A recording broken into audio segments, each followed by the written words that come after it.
오늘은 누르시아의 베네딕토 성인부터 보도록 하겠습니다.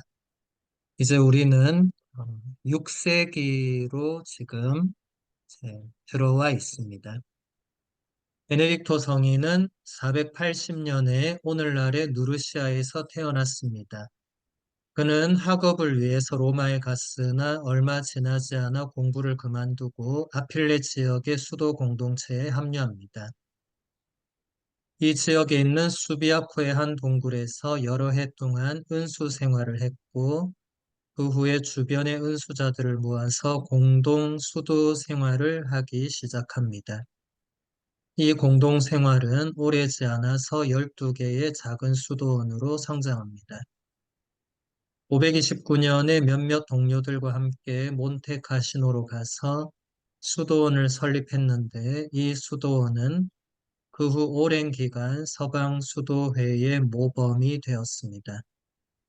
그는 547년에 죽은 것으로 추정됩니다. 네, 지금도 이태리 성지 순례 가보신 분들은 아마 거의 몬테카시노의 베네딕토 수도원과 수비아쿠의 이 동굴을 다 가보셨을 건데, 엄청난 그 높은 산 속에 수도원이 있고, 거기서 베네딕토 성인이 이제 동생 스콜라스티카와 이야기를 나눴던 곳이라든지, 이제 혼자 기도했던 곳, 그게 그대로 이제 남아있죠. 저도 로마에 있을 때 몇 번 갈 기회가 있었는데, 정말 그런 깊은 산 속에서 수도 생활을 했다는 그 자체가, 그리고 그게 지금까지 1500년 동안 계속 이어져 왔다는 자체가 그 수도 생활, 수도 공동체의 힘을 보여주는 거죠. 그래서 아직 이태리 성지순례 안 가신 분들은 다음에 가시면 꼭 몬테카시노의 베네토 수도원과 수비아쿠 그 동굴을 가보시기를 권해드립니다. 그 다음 본문 보면 성대 그레고리오 교황에 의하면 베네딕토는 자신이 실천한 것 이외에는 가르치지 않았습니다. 그리고 자신이 가르친 것 이외에 다른 삶을 살지 않았습니다. 그래서 그가 저술한 수도 규칙은 후대의 여러 수도회와 많은 사람들에게 영적인 빛을 비추어 주었을 뿐만 아니라 서방 교회의 아버지로 불리는 자신을 밝게 비추어 주었습니다. 오늘날까지 우리에게 전해지고 있는 이 수도 규칙은 베네딕토 자신의 삶과 정신을 그대로 담고 있습니다. 자신이 실천한 것 외에는 가르치지 않았다는 이 한 문장이 베네딕토 성인의 위대함을 그대로 보여주죠. 여러분 중에, 그리고 여러분이 알고 있는 사람 중에 실천한 것 외에 가르치지 않는 사람이 과연 누가 있는가 한번 생각해 보시면 베네딕토 성인이 얼마나 위대한가를 알 수가 있습니다. 베네딕토 성인의 수도 규칙은 지금까지도 우리에게 그대로 전해져 내려오고 있고 한글로도 번역이 되어 있고 지금도 베네딕토 규칙을 따르는 모든 수도원에서 이제 이 규칙대로 살고 또 이 규칙서를 식사 시간에 계속 봉독을 하면서 저도 베네딕토 수도원의 피정을 가면 항상 침묵 중에 식사하는데 이 규칙서를 계속 수사님이 읽어주시더라고요. 그러니까 저는 수도자는 아니지만 그 규칙을 들으면서 밥을 먹는데, 이렇게 수도자들이 이런 정신으로 살아가는구나. 그리고 저도 뭐 긴 시간은 아니지만 수도원에서 피정하는 동안은 그런 정신으로 살아야 되겠구나. 이런 것을 이제 가르쳐 줬죠. 그래서 여러분들은 식사 때 침묵하는 게 대단히 어색하겠지만, 이제 수도자들은 뭐 피정 중에, 그리고 어떤 수도에는 식사 때 거의 무조건 침묵하는 그런 수도회들이 있어요. 그게 단순히 밥 먹을 때 잡담을 하지 마라 이런 차원이 아니라 식사하는 것조차도 하느님께서 그에게 이 음식을 마련해 주셨고 감사하는 마음으로, 그리고 그것조차도 하나의 중요한 일과로 간주를 하니까 우리가 생각하는 이 식사 개념과 수도회에서의 그 식사 시간은 좀 의미가 다른 거죠. 그래서 굳이 여러분들은 굳이 식사 때 뭐 침묵할 필요는 없고 가족들하고 오히려 얘기를 많이 나누시는 게 중요하고, 여러분들도 간혹 수도원 같은 데 피정을 가시면 아마 식사 시간에 침묵하면서 식사했던 경험들이 아마 있을 거예요. 그 수도원 규칙을 따라서 피정을 해본 분들은 경험했을 겁니다. 근데 그게 처음엔 어색할지 몰라도 몇 번 하다 보면 이게 훨씬 더 밥 먹을 때 편안하고, 뭐 그냥 침묵이 아니라 뭔가 수도 규칙이나 교부 문헌이나 성경을 읽어주기 때문에 그걸 들으면서 이제 식사를 하기 때문에 그것도 하나의 기도가 되는 거죠. 그래서 혼자 식사하는 분들은 뭔가 요즘은 성경 읽어주는, 뭐 책 읽어주는 이런 뭐 유튜브 많으니까 그런 거 이제 틀어놓고 혼자 식사하시면 도움이 될 수는 있겠죠. 그러면 이제 베네딕토 수도 규칙 본문을 오늘 일부분 같이 보도록 하겠습니다. 나의 아들아, 스승의 가르침을 듣고 너의 마음의 귀를 기울여라. 자비로운 아버지의 권고를 기꺼이 받아들이고 온전히 실천하여라. 그렇게 하면 네가 게으름으로 불순종하여 멀어진 하느님께 순종의 수고를 통해 다시 돌아갈 수 있다. 어떤 좋은 일을 시작할 때마다 주님께서 그 일을 완성하시도록 무엇보다 먼저 지속적으로 청하여라. 그러면 은총으로 우리를 당신 자녀들의 반열에 들게 하신 분께서 우리의 악한 행실 때문에 슬픔을 겪으시는 일이 결코 없을 것이다. 우리가 신앙생활을 하면서 게으름으로, 나태함으로 이제 하느님과 이제 조금 멀어지는 경우들이 자주 있죠. 없다고 말할 수 있는 분은 아마 아무도 없을 것입니다. 최소한 누구나 다 한 번 이상은 혹은 몇 번 이상은 이제 게으르고 나태한 신앙생활을 하다가 다시 하나님께로 돌아서 또 열심히 하는 경우가 있고, 아니면 계속 게으른 상태로 그냥 모르겠다 하면서 그냥 사는 경우도 있고 그러겠죠. 그런데 그런 상태에 있는 우리에게 이 스승들의 가르침, 뭐 교부들의 가르침뿐만 아니라 이런 수도 규칙도 지금 우리가 신앙생활을 하면서 우리에게 직간접적으로 영적 지도를 해주는 분들의 그 권고와 가르침을 듣고 받아들이고 새기고 실천하고 하는 이런 것을 통해서 다시 우리가 하느님께 돌아갈 수 있다는 겁니다. 많은 신자들이 하느님과 멀어져 있는 상태에서 어떻게 돌아가야 될지 몰라서 못 돌아오는 경우도 있어요. 꽤 많아요. 그런 분들에게 우리가 추천해 드릴 수 있는 것은 교부들의 가르침이나 좋은 신앙 서적이나 이제 그런 게 사람을 다시 움직일 수 있는 겁니다. 교황님 말씀이나 교황님의 회칙이나 권고나 무엇이든지 그런 계기가 필요하겠죠. 그리고 어떤 좋은 일을 시작할 때마다 주님께서 그 일을 완성하시도록 지속적으로 청해라. 이 문구는 대단히 중요한 문구인데 지금 사제서품 예식에서 이 문구가 그대로 인용이 돼요.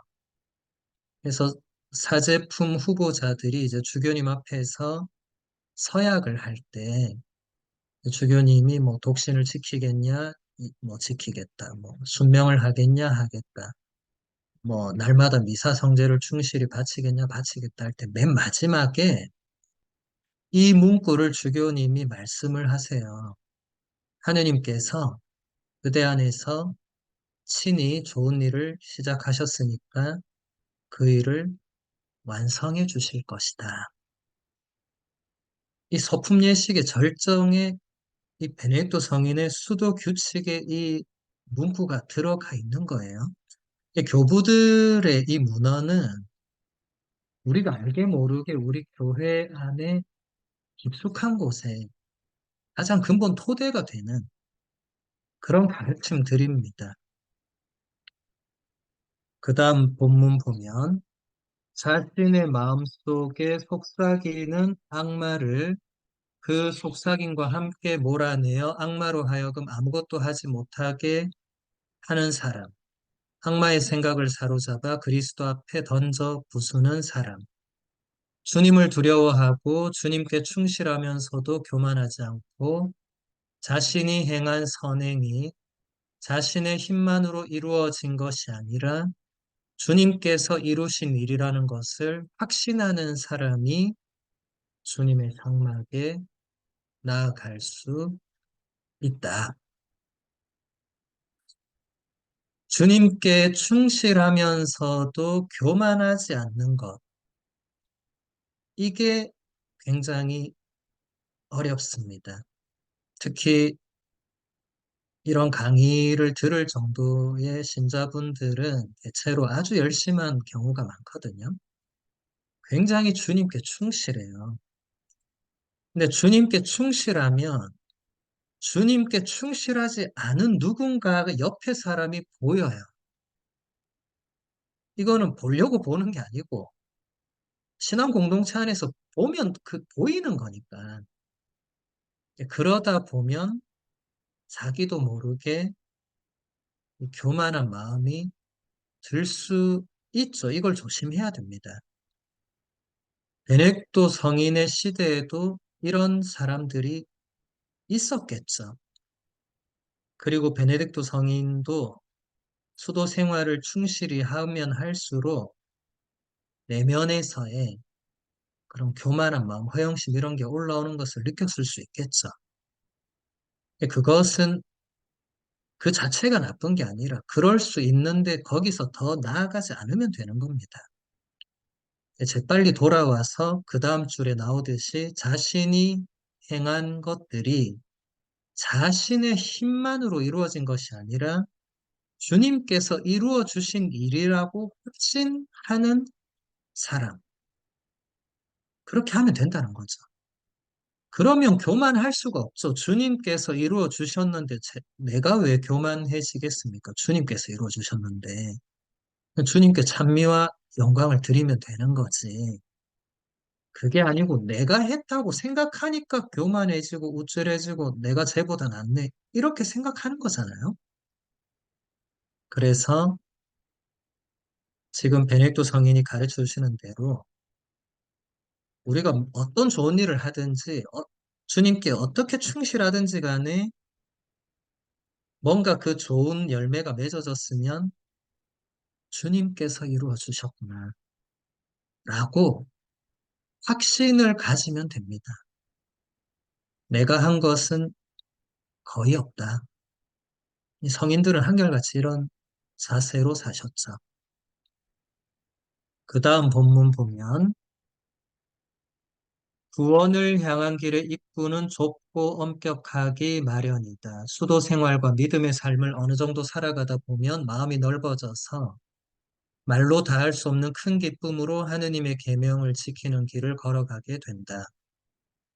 우리는 이 스승의 인도에서 결코 벗어나지 말고 수도원에서 죽을 때까지 그분의 가르침을 충실히 지키고 인내 속에서 그리스도의 고난에 함께하자. 그렇게 하여 주님 나라의 영광에 참여하는 데에 기여하도록 하자. 예, 첫 번째 문장, 구원을 향한 길의 입구는 좁고 엄격하기 마련이다. 복음서에 나오는 예수님 말씀 그대로죠. 예수님께서 우리에게 너희는 좁은 문으로 들어가라고 하셨죠. 수많은 사람들이 넓은 문으로 가는데 너희는 그래서는 안 되고 좁은 문, 남들이 아무도 안 가려고 하는 그런 길을 가라고 예수님이 이미 말씀하셨죠.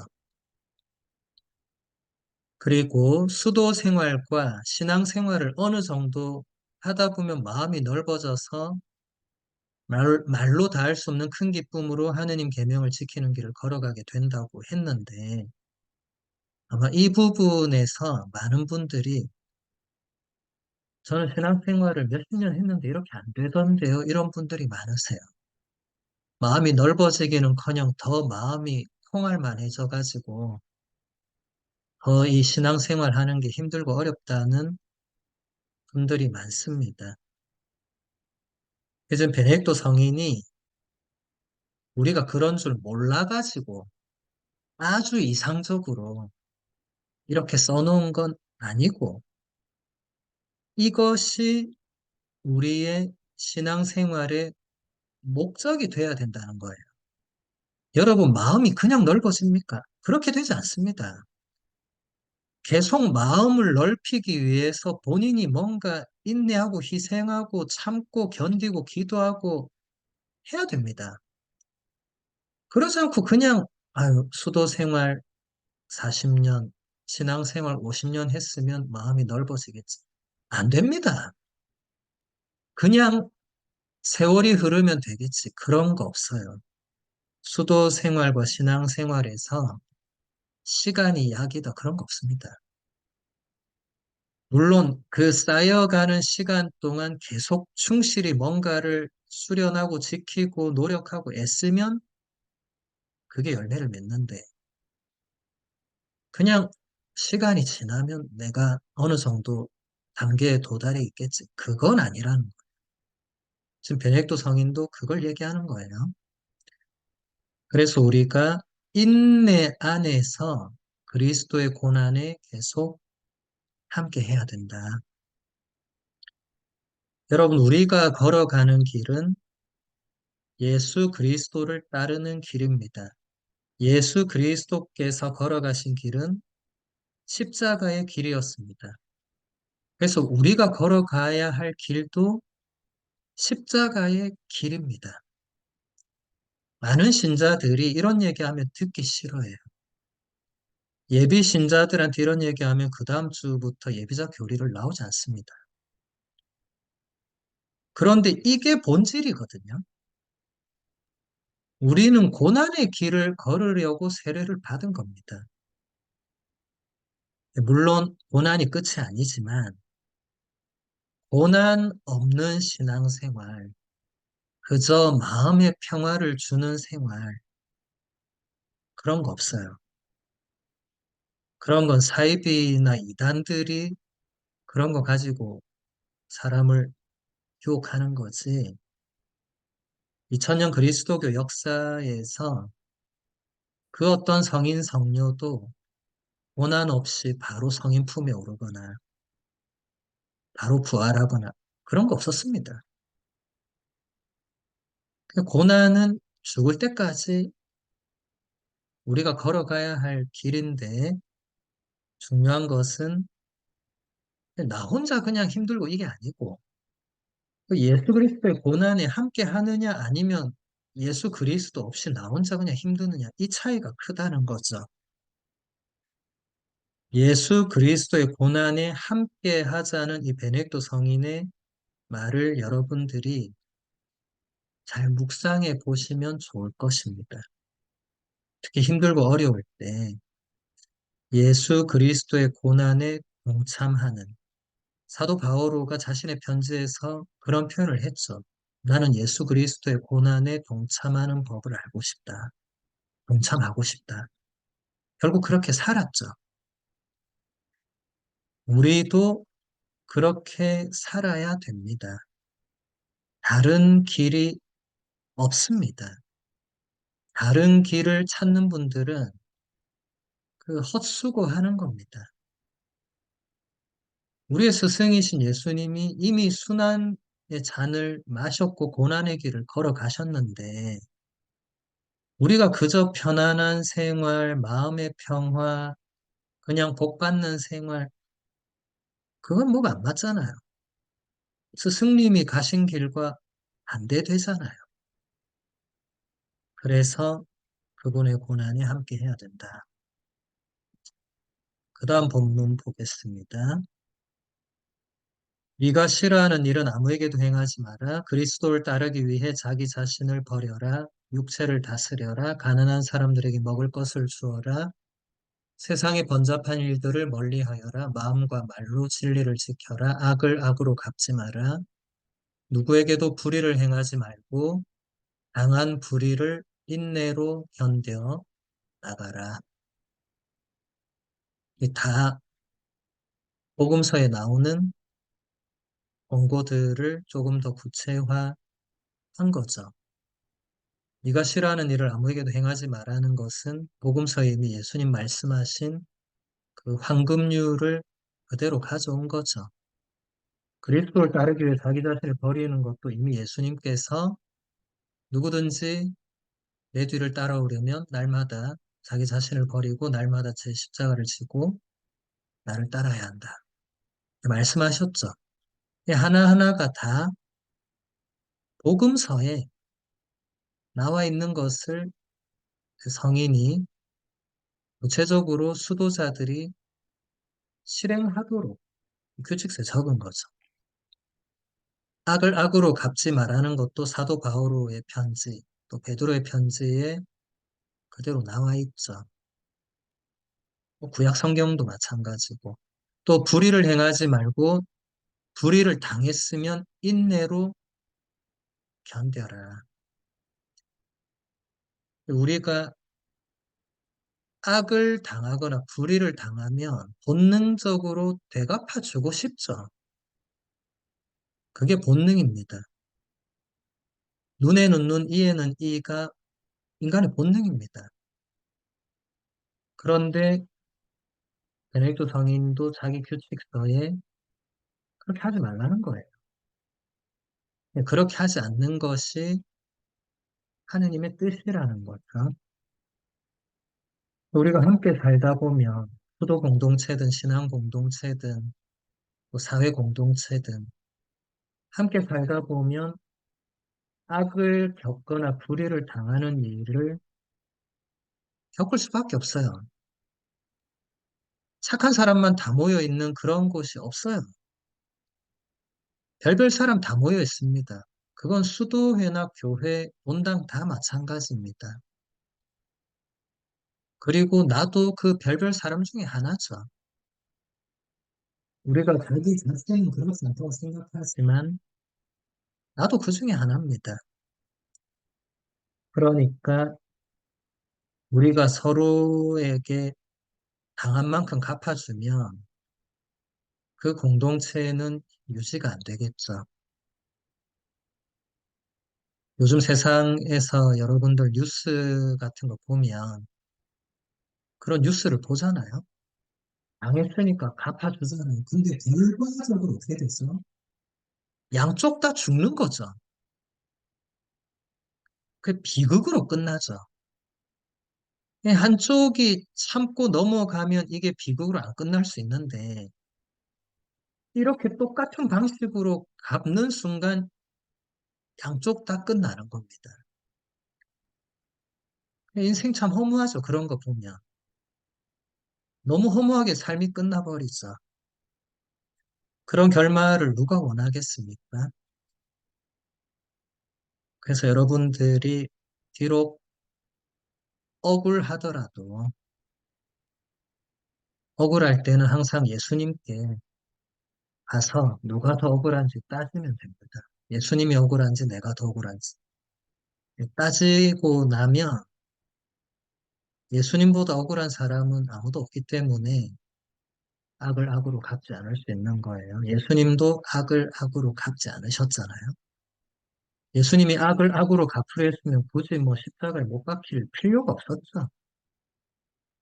근데 우리 스승님께서 이렇게 하셨으니까 우리도 그대로 해야 된다. 그 다음 본문 보겠습니다.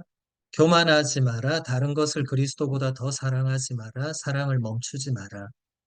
자신 안에서 어떤 좋은 것을 발견하면 그 공을 자신에게 돌리지 말고 하느님께 돌려드려라.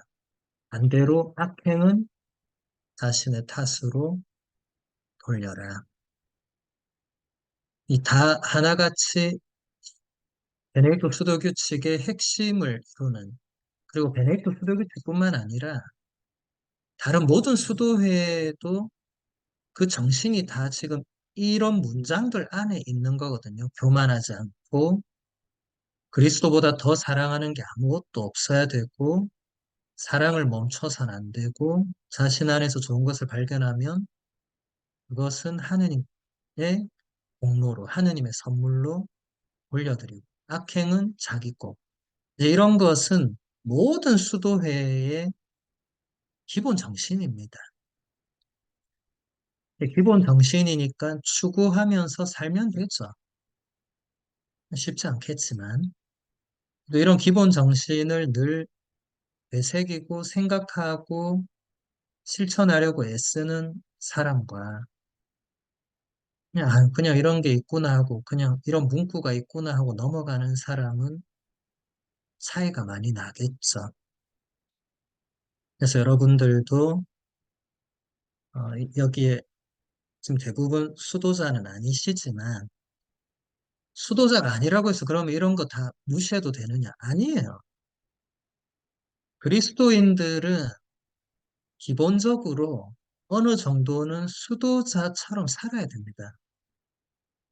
왜냐하면 예수님이 그렇게 사셨기 때문에 세례자 요한도 그렇게 살았고 이 수도자라는 규정이 꼭 있어야만 수도자고 없으면 나는 수도자 아니고 그런 거 아니에요.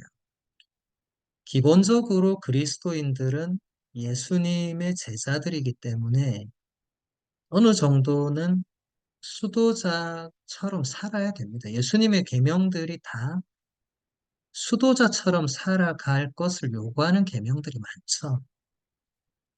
우리가 그것을 지키려고 애쓰지 않을 뿐이지. 사실은 열심한 신앙인들은 어느 정도 반수도자의 삶을 산다고 봐도 됩니다. 요즘 뭐 재속회, 제3회 분들도 많으신데 그런 분들은 이미 그런 재속회나 제3회에 들어가기 전에도 이미 그렇게 살고 계셨을 거예요. 그러니까 자연스럽게 연결이 된 거죠. 그리고 이런 수도의 그 풍요로운 그 전통을 더 이제 맛보고 배우면서 더 깊어지는 거죠. 그 다음 본문 보겠습니다. 영원한 삶을 온 마음을 다하여 갈망하여라. 다가오는 죽음에 대하여 매일 생각하여라. 아빠스의 명령이 무엇이든 모두 순종하여라.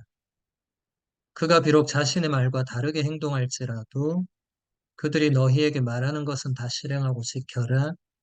그러나 그들의 행실은 따라하지 마라. 라고 하신 주님의 말씀을 생각하여 아빠스의 말에 순종하여라. 다가오는 죽음에 대해서 매일 생각하라는 이 규칙은 이제 라틴어로 메멘토 모리라고 제가 지난 사순 때 몇 번 이 주제로 강의도 했었는데 바오로 딸에서 나온 그 책도 있죠. 메멘토 모리. 영어도 있고 한글로도 번역이 돼 있어요. 이제 죽는 것을 매일 생각하는 것은 우리 2000년 그리스도교의 전통의 가장 핵심입니다. 그래야 오늘 하루를 아무렇지 않게 살거나 무의미하게 살지 않을 수 있기 때문에 그렇다는 거죠. 성물도를 바치는 분들은 항상 끝기도 마지막에 성호를 그으면서 이렇게 기도하죠. 전능하신 하느님, 이 밤을 편히 쉬게 하시고 거룩한 죽음을 맞게 하소서. 그러니까 성물도를 바치는 모든 수도자 신자들은 그 잠이 죽음인 거예요. 오늘이 내 생의 마지막인 거예요. 오늘 밤에 하나님께서 이제 가자 하시면 예하고 가야 되는 거예요. 우리 그리스도교 신자들은 2000년 동안 그렇게 살아왔습니다. 그리고 아바스 혹은 장상 혹은 영적 지도자의 명령은 무엇이든지 순종할 것이 우리 그리스도교의 오랜 전통이고 중요한 규칙입니다. 여기서 베네딕토 성인이 조금 부연 설명을 하잖아요. 장상이 말과 행동이 다르더라도 순종하라. 왜 그렇게 해야 하냐면 예수님께서 그들이 너희에게 말하는 것은 다 실행하고 지키라고 하셨기 때문에 일단 아바스의 말에 혹은 장상의 말에 영적 지도자의 말에 순종해야 됩니다. 여러분들이 보시기에 여러분들의 영적 지도자나 장상이 부족한 점이 있을 수 있어요. 인간적으로. 없다면 비정상이겠죠. 그분들도 인간입니다. 왜 없겠어요? 교황님도 때로는 말실수도 하시고, 때로는 화도 내시고, 뭐, 그럴 수 있죠. 근데 그렇다고 해서, 교황님이나 주교님이나 장상이나 뭐 본당 신부님이나 혹은 다른 영적 지도자가 하는 말을 안 지키는 것은 그건 안 된다. 일단 그분들이 뭔가 말씀하신 것, 명하신 것은 지켜야 됩니다. 그분들의 행실과 별개로. 왜냐하면 내가 그분의 말과 행실이 다르다고 판단할 자격이 없거든요. 하느님께서 그분을 장상의 자리, 주교의 자리, 교황의 자리, 본당 신부의 자리에 앉힌 것은 하나님 뜻이 있는 거예요. 그분이 행실이 못 따라준다 하더라도 그건 그분이 나중에 하느님과 샘할 문제고 일단 하느님께서 그 자리에 있는 사람을 통해서 우리에게 뭔가를 전달하시기 때문에 여러분 순종은 대단히 중요합니다. 이것은 사제 수도자는 아예 서약을 하니까 뭐 그 중요성은 더 설명할 것도 없고 신자 여러분들도 순명 서약까지 안 하더라도 이 순종, 순명은 대단히 중요한 거예요. 본당 신부님이 부족하더라도 그래서 그 행실에 흠잡을 때가 많다 하더라도 일단 그 본당 신부님이 있는 동안은 그분이 말하고 그분이 뭔가 권고하고 하는 것을 따라야 됩니다. 그러지 않으면 어떻게 신앙생활을 해요? 자기 혼자 그러면 그때부터 나 혼자 수도교칙 읽어야지. 그렇게 하는 거예요? 아닙니다. 우리 교회는 한 번도 2000년 동안 그런 것을 허락하지 않았습니다. 그래, 너 혼자 수도교칙 읽고 너 혼자 열심히 살아라. 이렇게 가르친 스승님이 아무도 없어요. 아무도. 그래서 여러분, 그 장상, 영적 지도자에게 순종하는 것은 대단히 중요합니다. 해보고 나서 말해야 됩니다. 대부분 많은 신자들은 순종 안 하고 그 장상을 비판하고 욕하고 이제 멀리하고 이렇게 되는데 순종하고 나서 그 다음에 해도 늦지 않습니다. 얼마나 순종하느냐가 중요하겠죠. 그 다음 본문을 보면 겸손의 단계에 대해서 베네딕토 성인이 무려 12단계로 겸손을 규칙서에서 설명을 하는데 이것은 대단히 중요한 것이니까 오늘 다 보도록 할게요. 겸손의 첫째 단계에서 사람은 언제나 눈앞에 하느님을 무서워하는 생각을 가지고 잊지 않기 위해서 노력한다. 그는 지속적으로 하느님의 모든 계명들을 생각하고 하느님을 무시한 사람은 자신의 죄로 말미암아 지옥불에서 태워지며 하느님을 두려워하는 사람은 영원한 생명이 기다리고 있다는 것을 마음속에 새겨둔다. 사람은 죄와 잘못을 피하도록 언제나 노력해야 한다. 생각으로 범하는 죄, 혀로 범하는 죄, 손과 발, 그리고 의지로 범하는 죄, 또한 육체의 욕망으로 범하는 죄, 이 모든 것을 인식하여 멀리해야 한다. 하느님은 하늘에서 언제나 인간을 내려다보고 계십니다. 하느님의 눈길은 어디서나 인간의 행동과 나태함을 보시고 천사는 하느님께 항상 그 사람에 대한 보고를 한다. 겸손의 첫째 단계는 하느님을 두려워하는 마음. 여러분, 지난 성령 강림 대축일에 받았던 은사 중에서 경외심이라고 받은 분들이 있을 거예요. 이제 라틴어로 티모르 데이라고 하는데, 이제 하느님을 두려워하는 마음. 이것이 겸손의 시작이라는 거예요. 하느님을 두려워하지 않는 사람이 겸손할 수 없는 거예요. 대부분 죄짓고 엉망으로 사는 사람들은 안하무인이잖아요. 신앙 생활에서도 마찬가지입니다. 하느님께서 나를 보고 계시고, 하느님께서 나의 이 죄를 나중에 책임을 물으실 거라고 의식하는 사람이 그것을 두려워할 수밖에 없어. 근데 그렇지 않은 사람은 그냥 막 살게 될 가능성이 높죠. 그냥 될 대로 되라는 식으로 신앙생활에도 그걸 그대로 적용하는 경우들이 발생하겠죠. 우리가 보기에 그렇게 신앙생활 하는 분들이 있을 거예요. 안타깝게도. 그런 사람들은 하느님과 별개로 자기 마음대로 신앙생활 하는 사람들이 있어요. 이미 겸손의 첫 단계부터 이게 안 되는 거니까 겸손할 수가 없는 거죠. 이 단계들이 베네딕토 성인이 아주 자세히 규정하고 설명하는 이 단계들이 그냥 베네딕토 성인이 아무렇게나 12개 한번 생각해 봐야 되겠다. 그렇게 해서 적은 게 아닙니다.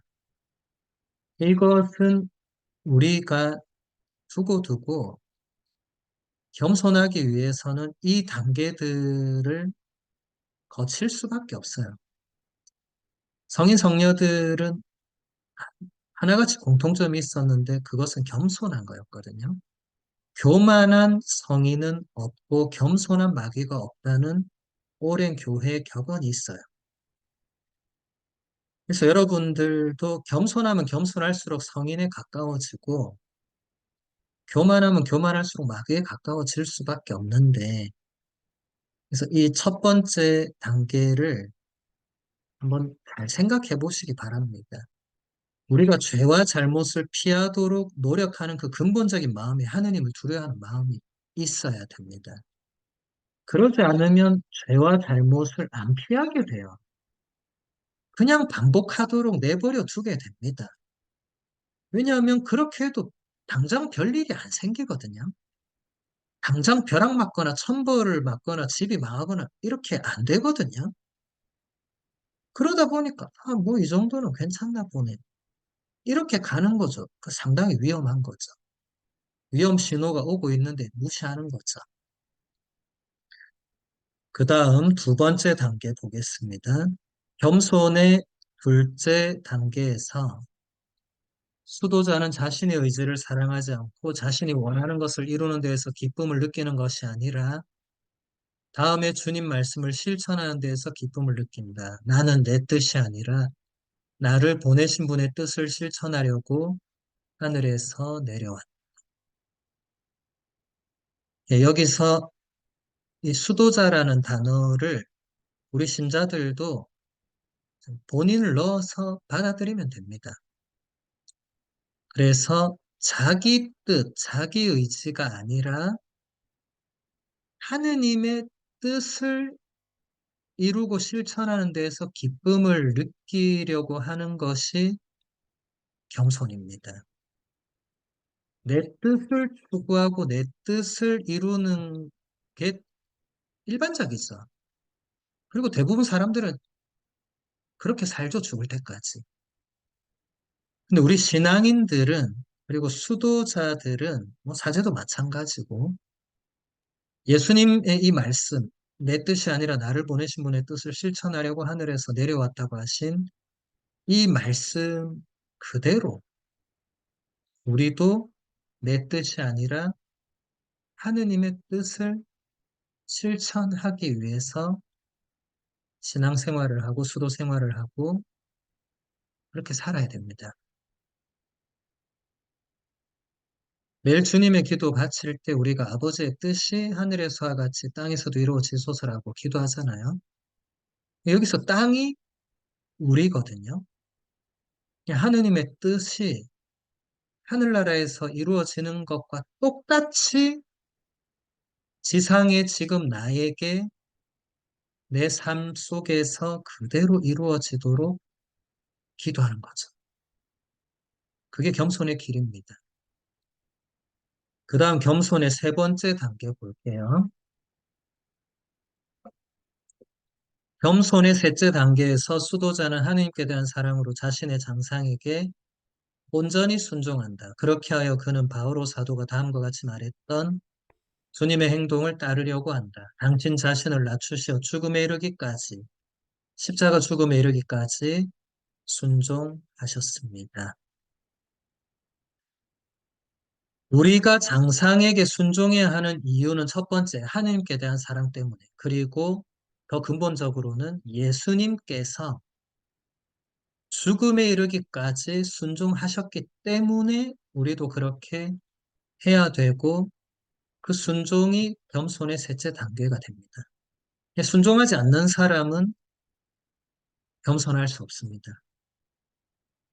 아무리 장상이 부당한 인사를 냈더라도, 아무리 장상이 나에게 뭔가 좋지 않게 대했더라도, 내가 거기에 순종하지 않으면 일단 나도 겸손하지 않은 거예요. 그래서 여러분, 순종이 어렵습니다. 수도생활, 사제생활 오래 할수록 순명이 어렵죠.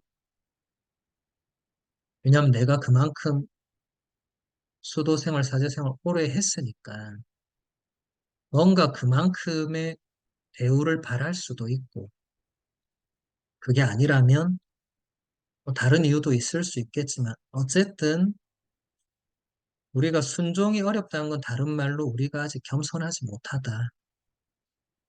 못하다라고 받아들이면 되는 거죠. 그래서 여러분 겸손이라는 게 이렇게 12단계로 베네딕토 성인이 구분할 만큼 이게 어려운 겁니다. 이게 쉬운 길이면 뭐하러 베네딕토 성인이 규칙서에 이렇게 12단계로 이렇게 상세하게 설명하겠어요. 딱 한 줄로 그냥 겸손해라. 교만하지 말고.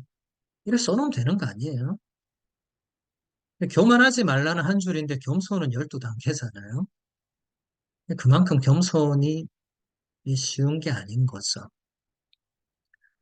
그 다음 넷째 단계 보겠습니다. 겸손의 넷째 단계에서 수도자는 순종을 수행하기 매우 힘든 경우에도 자신의 의지와 반대로 나아가 모욕감을 느끼는 여러 상황에서도 순종하며 깨어있는 정신으로 인내하면서 끝까지 견뎌낸다. 그는 용기를 잃거나 도망치는 일 없이 그 모든 것을 수행해 나간다. 그가 다음과 같은 성경 말씀을 되새기고 있기 때문이다. 끝까지 견디는 이는 구원을 받을 것이다. 지금 베넥토 성인이 보면 겸손의 단계 단계마다 거기에 근본이 되는 성경 구절을 제시하고 있죠. 다 예수님 말씀이죠. 겸손의 넷째 단계는 우리가 모욕을 받더라도 그럴지라도 계속 순명해야 된다, 순종해야 된다.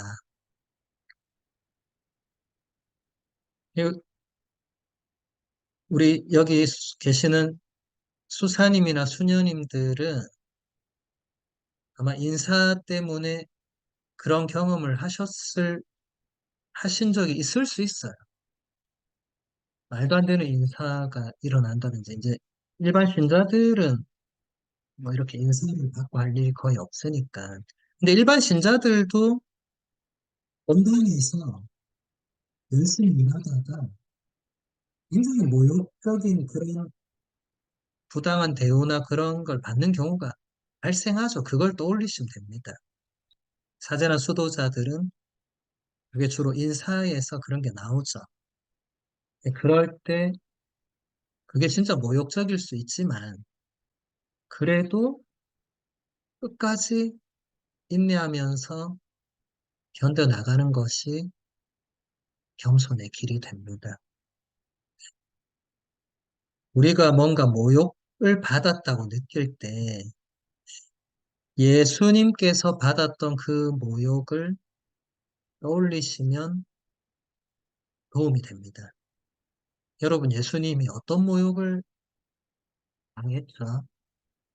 사람들이 침을 뱉고 머리에 가시관을 씌우고 그냥 이 병사 저 병사가 난폭하게 손찌검을 하고 채찍질을 하고 이건 뭐 엄청난 거죠. 근데 예수님이 그걸 다 받아내셨단 말이죠. 우리가 모욕을 받을 때 바오로 사도나 다른 사도들 또 교부들 성인들은 모욕을 받을 때 어떻게 네가 나한테 이럴 수 있나 이렇게 대응하지 않았고 예수 그리스도께서도 그토록 모욕을 받으셨기 때문에 내가 이 정도 받는 것은 너무나 당연하다. 죄가 없으신 분도 그 정도 모욕을 받았는데 죄 많은 내가 이 정도 모욕을 받는 것은 너무나 당연하다. 이렇게 받아들였어요. 그래서 여러분들이 그런 모욕을 겪을 때, 물론 여러분의 잘못과 상관없는 모욕이 대부분일 것입니다만은, 그래도, 예수님도 그토록 모욕을 겪으셨지만 끝까지 가셨으니까 나도 끝까지 간다. 그게 겸손의 길입니다. 예수님 말씀도 끝까지 견디는 이는 구원을 받는다. 겸손과 구원은 연결됩니다. 그 다음 다섯째 단계 볼게요. 겸손의 다섯째 단계에서 수도자는 겸손한 마음으로 자신의 마음속에 떠오르는 모든 악한 생각들과 남몰래 행한 악행들을 하나도 남김없이 아바스에게 고백한다. 이렇게 실행하도록 성경은 다음과 같이 말한다. 제 잘못을 당신께 자백하며 제 허물을 감추지 않고 말씀드렸습니다. 주님께 저의 죄를 고백합니다. 그러자 제 허물과 잘못을 당신께서 용서하여 주셨습니다. 겸손의 또 다른 길은 고해성사입니다. 고해성사를 충실히 하시는 분들은 괜찮은데 갈수록 현대의 많은 신자들이 고해성사를 기피하거나 나죠. 뭐 안 하거나 기피하는 이유는 다 각양각색일 건데 어쨌든 중요한 것은 그렇게 안 하면 안 할수록 겸손의 길에서 멀어집니다. 왜냐하면 여러분들이 고해성사를 하지 않고 다른 데서 죄를 고백할 루트가 교회 안에 없어요. 고해성사 말고 그냥 신부님, 저는 저 혼자 공원 가서 혼자 하나님께 고백하면 안 되나요? 안 됩니다. 교회가 성사 안에 고해 성사를 둔 이유가 있거든요.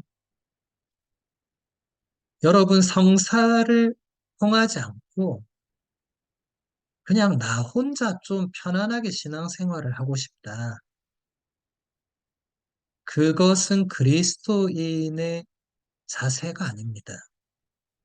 그분은 그리스도교가 뭔지 모르는 거예요. 그리스도인이 어떤 사람인지 아직도 모르는 거예요.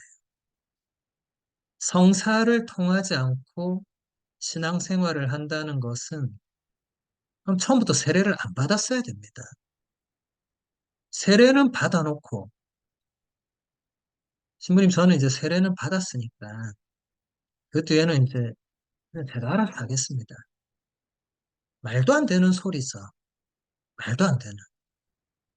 근데 많은 신자들이 신앙생활 그렇게 합니다. 그 뒤로는 이제 자기 마음대로 해요. 자기 편하게 해석하고. 뭐 그런다고 해서 누가 뭐 잡아가거나 재판정에 세우거나 이러지 않으니까. 근데 분명한 것은 그리스도교는 그런 종교가 아닙니다.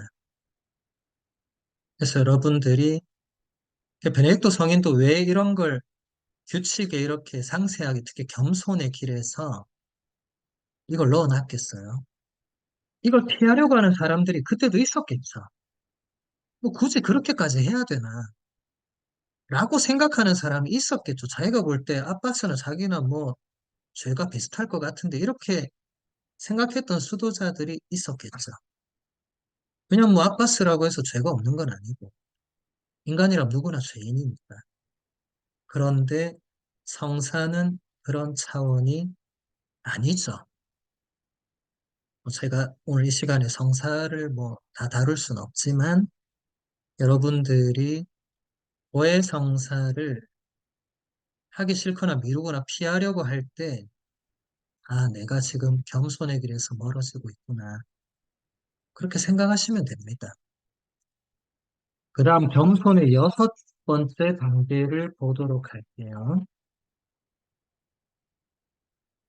겸손의 여섯째 단계에서 수도자는 가장 소박하고 비천한 것으로 만족하고 자신이 부여받는 모든 업무에 대하여 자신을 무능하고 나쁜 일꾼으로 여긴다.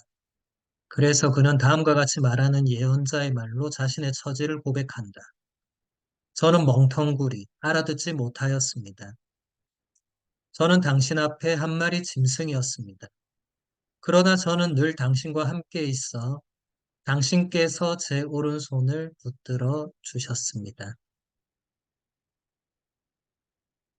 겸손의 또 하나의 길에서 자신을 낮추는, 얼마나 낮춰야 되냐면 시편에 나오는 구절대로 진짜 나는 아무것도 아닌 성실한 일꾼이 아니고 쓸모없는 종, 그렇게 여길 때 겸손의 길로 들어설 수 있다. 그래서 여러분들, 뭐 이건 아마 많은 신자들이, 신부님 저는 아무것도 모릅니다. 저는 기도도 부족하고 다 부족합니다. 그 말은 그렇게 해요.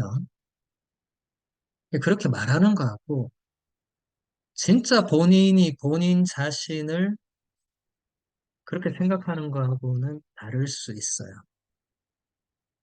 말하는 그대로 생각한다면 겸손의 길에 들어섰다고 볼 수 있는데 그 또한 본인이 그렇게 판단하면 안 되는 거죠. 근데 어쨌든 중요한 것은 내가 뭔가 좀 된다. 신자든 수도자든 사제든 내가 좀 재능이 있고 내가 뭐 좀 해보니까 뭐가 좀 잘 되고 내가 좀 뭐 되는 것 같네. 이런 자세는 좋지 않다. 어떤 사람들은 하나님께서 주신 좋은 달란트를 많이 받은 분들이 있을 수 있습니다. 적극적으로 교회를 위해서 써야 되죠. 근데 그럴 때 조심해야 됩니다. 그게 하느님이 주신 거지. 내가 태어나면서부터 그 재능을 가지고 아니죠. 태어날 때 자기 재능을 아는 사람이 어디 있어요? 하느님께서 저 사람에겐 저런 달란트를 주셨고 나한테는 이런 달란트를 주셨구나라고 깨닫는 거죠.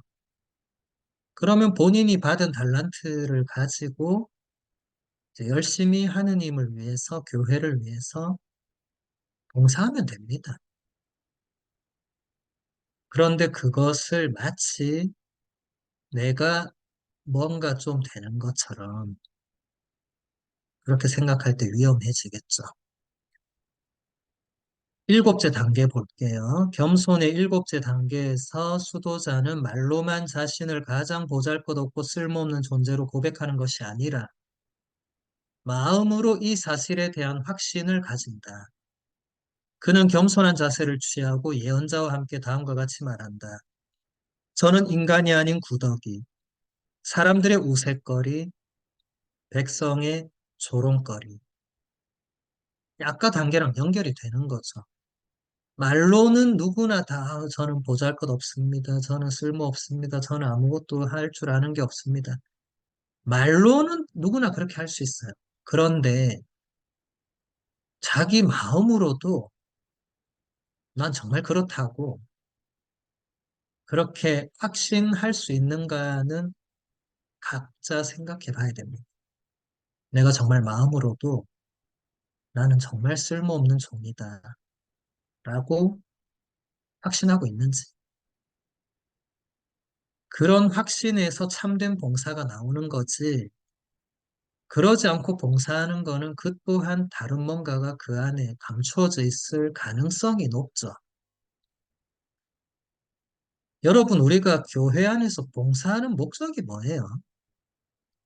뭐 수도회 안에서도 마찬가지고, 봉사하는 목적은 예수 그리스도께서 우리에게 그렇게 하라고 하셨잖아요. 너희 중에 첫째가 되고자 하는 사람은 다른 사람을 섬기는 사람, 봉사하는 사람이 되어야 한다고. 예수님께서 직접 제자들 발을 씻어주신 것도 봉사자가 무엇인지 그 기본적인 걸 가르쳐 주시고 보여주신 거잖아요. 봉사자는 기본적으로 다른 사람의 발을 닦아줄 만큼 자신을 낮출 수 있어야 되고, 그러니까 시편 저자의 고백처럼 구더기, 우윳거리, 조롱거리 정도로 낮아져야 참된 봉사가 거기서 나오고, 그게 겸손의 길이 되는 겁니다. 여덟 번째 단계 볼게요. 겸손의 여덟 번째 단계에서 수도자는 수도회 공동규칙과 원로들의 모범이 권하는 것만 행한다. 이거는 단순하지만 실제로 살아보면 단순하지 않습니다. 특히 수도규칙을 따라 사는 수사님, 수녀님들은 이게 단순하지 않다는 걸 잘 아실 거예요. 그 수도에 살지 않는 일반 신자들은 규칙대로 사는 게 그래 어렵나 이런 생각을 할 수도 있어요. 맨날 똑같으니까. 근데 살아보면 그게 아니란 걸 알 수 있습니다. 여러분, 규칙대로 사는 게 어쩔 수 없이 그렇게 사는 걸 하고, 본인이 그것을 위해서 본인 자신을 이제 동원하고 헌신한 거는 다른 거거든요. 일반 신자들도 다 자기의 규칙이 있을 거예요. 신앙생활에도 자기 규칙이 있을 거예요. 근데 여기서 지금 성인이 말하는 건 수도회 공동규칙이에요. 내 규칙이 아닙니다. 내가 하고 싶어서 이거 아니에요. 수도회가 이렇게 하라고 정해놓은 걸 따라가야 되는데 그대로 하면 되지 뭐. 그렇게 쉽게 안 됩니다. 항상 부딪힐 때가 많아요. 내가 하고 싶은 거랑 수도의 규칙은 부딪힐 때가 많아요. 여러분들이 신앙생활을 하면서는 그런 일이 쉽게 잘 안 일어나요. 왜냐하면 여러분들 신앙생활은 여러분이 규칙을 짜잖아요. 일단 주일 미사, 그 다음 평일 미사 매일 가시면 평일 미사, 그 다음 성물도 하시면 성물, 나름 규칙을 짜고 여러분이 맞는 시간대에 여러분이 할 수 있을 때 하는 건데, 이제 수도원이나 신학교는 그게 아니고 그 규칙이 우선이 되죠. 거기에 무조건 맞춰야 됩니다. 그게 쉽지 않아요. 근데 거기서 겸손과 교만이 또 드러나게 되는 거죠. 내가 하고 싶은 걸 자꾸 추구하면 규칙을 어기거나 소홀히 하게 되겠죠. 남들이 모를지라도. 그래서 규칙 생활을 하시는 분들은 그 규칙을 충실히 지키는 것도 겸손의 길이다. 그 다음 9번째 단계 보도록 하겠습니다.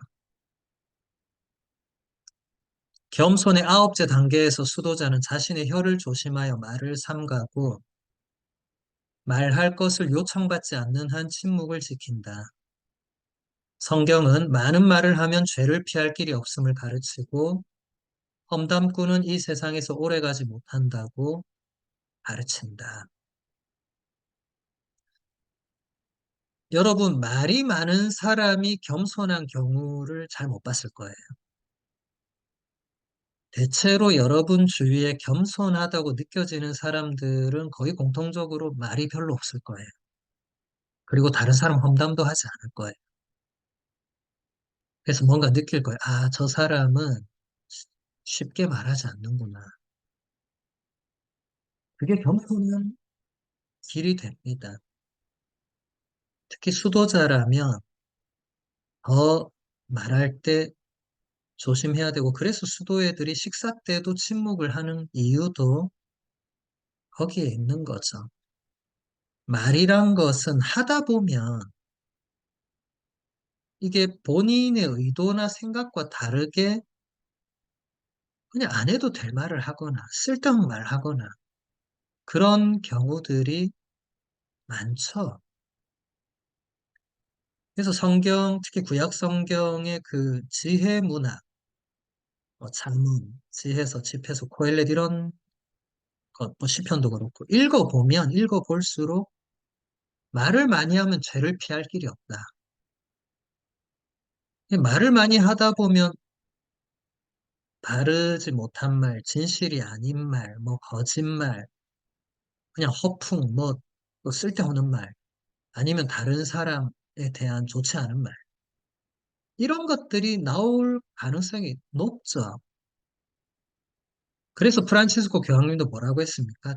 뒷담화만 하지 않아도 성인이 됩니다. 다른 사람 험담만 피해도 성인이 된다는 그런 말씀을 하셨죠. 이게 교황님이 그냥 농담으로 했겠어요? 아닙니다. 정말 우리가 그걸 계속 피하면 겸손해지니까 성인에 가까워지는 거죠.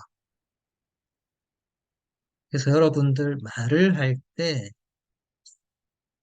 한 번 정도 뭐 그렇게 생각할 틈이 많지는 않겠지만 말을 할 때 그냥 나오는 대로 다 말하지 말고 이 말을 했을 때 이게 정말로 유익한 것인지 이게 정말 진리에 가까운 것인지 이게 정말 하나님 뜻인지 아닌지 이런 것들을 조금만 생각한다면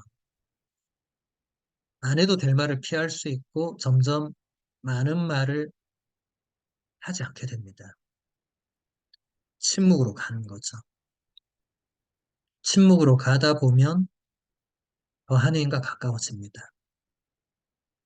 말을 많이 하는 사람은 하느님과 가까워질 틈이 없어요. 왜냐하면 내가 말을 안 해야 하느님이 말씀하시는데 내가 계속 말하면 하느님이 말씀을 하실 틈이 없잖아요. 다른 사람이 말할 틈도 없고. 여러분 주위에 그런 분들 있을 거예요. 쉬지 않고 말하는 사람, 자기 말만 하는 사람, 상대방 말을 안 듣는 사람, 그런 사람들은 기도할 때도 다르지 않겠죠. 여러분, 기도할 때 내가 말을 많이 하는 게 중요하겠습니까? 하나님께서 말씀하신 걸 내가 듣는 게 중요하겠습니까? 하나님 말씀을 내가 듣는 게 훨씬 중요하겠죠. 우리가 하나님한테 말씀을 많이 드리기 전에 이미 하나님은 다 알고 계시죠. 그러면 하나님께서 나에게 무엇을 말씀하시고자 하는지를 들으려고 하는 게 기도의 본질이 되겠죠. 그래서 말은 여러분, 그냥 입을 닫고 있다고 침묵이 아니고, 여러분, 입은 닫고 있으면서 마음속에서 또 온갖 말을 다 하는 사람이 있어요. 상대방이 못 듣는다고. 근데 하느님은 들으시잖아요. 그래서 마음으로도 침묵하는 것. 이것이 대단히 중요하고 이것이 겸손의 또 하나의 길이 됩니다. 그다음 겸손의 열 번째 단계. 겸손의 열 번째 단계에서 수도자는 쉽게 웃음에 빠져들지 않는다. 왜냐하면 성경에 다음과 같이 기록되어 있기 때문이다. 어리석은 자는 웃을 때 큰 소리를 내지만 영리한 사람은 조용히 웃음을 짓는다. 여러분들, 그래서 수도원에 가보면 스승님들, 수녀님들이 대부분 웃지 않고 계시죠. 분위기가 좀 살벌하죠. 규칙서 이렇게 되어 있으니까. 근데 사실 알고 보면 그 수사님, 수녀님들이 굉장히 천진난만하시고 웃음도 많으세요. 그런데 쉽게 웃지 않는다. 그것도 다 이유가 있습니다. 물론 사람이 웃을 때는 웃어야 되죠. 뭐 억지로 참아라 지금 그 얘기하는 건 아닌데 예, 이것은 너무 쉽게 그 감정적으로 왔다 갔다 하지 말라는 거겠죠. 특히 수도자라면 이렇게 진득하게 나아가는 게 있어야 되는데 뭔가 가볍고 해프게 감정에 따라 왔다 갔다 하고 이렇게 되면 좋지 않겠죠. 웃을 때는 뭐 실컷 웃는 게 좋죠. 제가 수녀원 가서 강의해보면 수녀님들이 웃으실 때 꼭 중학생 소녀처럼 그렇게 아주 천진난만하게 잘 웃으시거든요. 그렇지만 평소에 이제 수도 생활 하실 때, 기도하실 때, 그럴 때 보면 완전히 다른 모습이죠. 그게 이중인격 그런 게 아니라 여러분들도 신앙생활을 할 때 너무 가볍게, 너무 쉽게 왔다 갔다 하고 이렇게 되는 건 좋지 않은 겁니다. 깊이가 있어야 됩니다. 무게가 있어야 되고, 그게 겸손과도 연결이 된다는 거예요. 그 다음 11번째 단계 볼게요. 겸손의 11번째 단계에서 수도자는 말을 할 경우에 친절하고 웃음이 없으며 겸손하게 또 침착하게 말한다. 그는 충분히 생각하여 적은 말수로 말을 하고 큰 소리를 내지 않는다. 어느 책에 지혜로운 사람은 적은 말수에서 드러난다라고 기록된 대로 말한다. 이제 이런 것들은 말하는 거기서도 여러분 말할 때 상대방이 말할 때 가만히 보면 이제 그 사람이 다 드러나게 돼 있거든요. 자기도 모르게 아무리 감추려 해도 그 말에서 드러납니다. 말하는 태도, 눈빛, 사용하는 단어들, 표현들, 감정들 거기서 아, 이 사람이 어떤 사람이고 얼마나 깊이가 있고 얼마나 진실하고 이런 게 드러나는 거예요. 그러니까 베네딕토 성인이 수도자들은 말할 때도 그냥 자기 스타일대로 막 말 아니고 절도가 있어야 된다고. 그냥 가볍게 말 던지고 이런 거는 수도자에게 맞지 않다. 그리고 최대한 말수는 줄이고 또 큰 소리로 말하지 않고 여러분들이 하루 동안 아이가 말한 걸 한번 생각해 보면 얼마나 쓸데없는 말을 많이 하는지를 알 수 있을 거예요. 물론 혼자 사시는 분들은 겉으로 말할 기회가 없으니까 해당 사항 없지만 내면에서의 또 내가 하는 말들이 있죠. 여러분 저녁에 성찰할 때 혹은 자기 전에 성찰할 때 자기가 하루 종일 했던 생각과 말과 행동을 모두 다 돌아볼 수는 없고 핵심적인 것만 돌아보는데 그중에서도 그 말을 한번 생각해 볼 때 우리가 얼마나 쓸데없는 말을 많이 하는가를 깨달을 수 있을 겁니다. 말은 줄이는 게 좋습니다.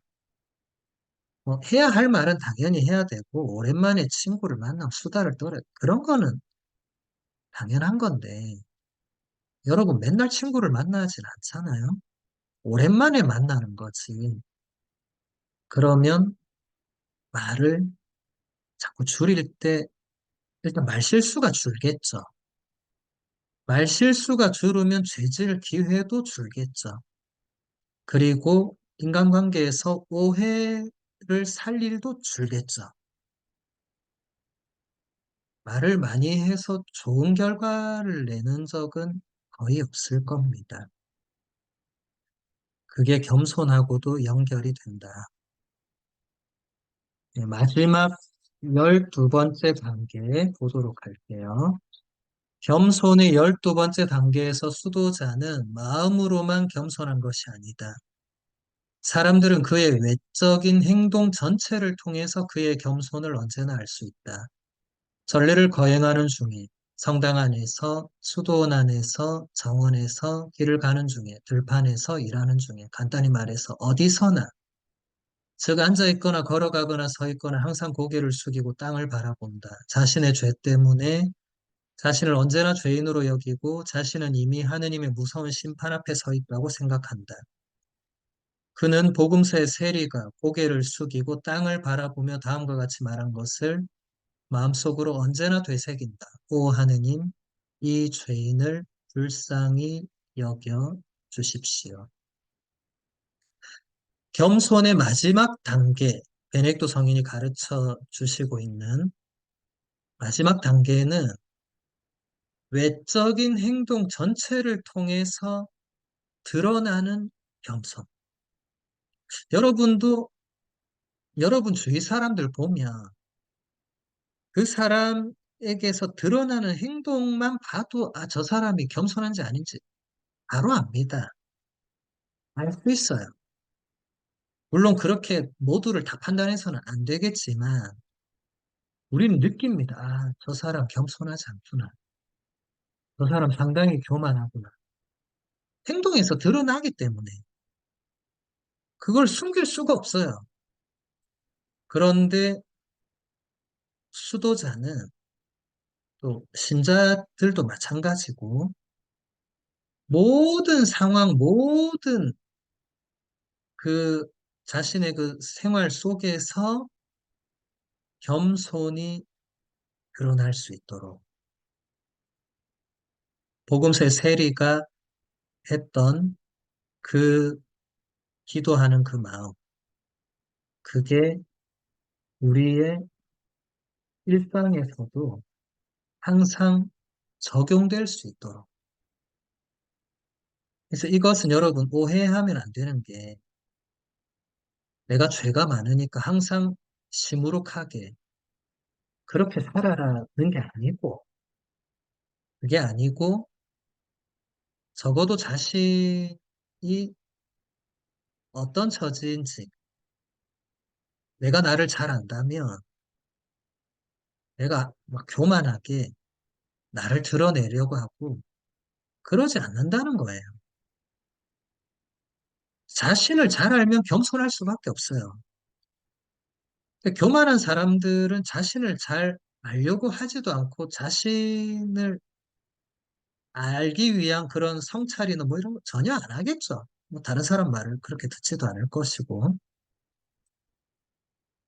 우리가 그런 길을 가서는 안 된다는 것입니다.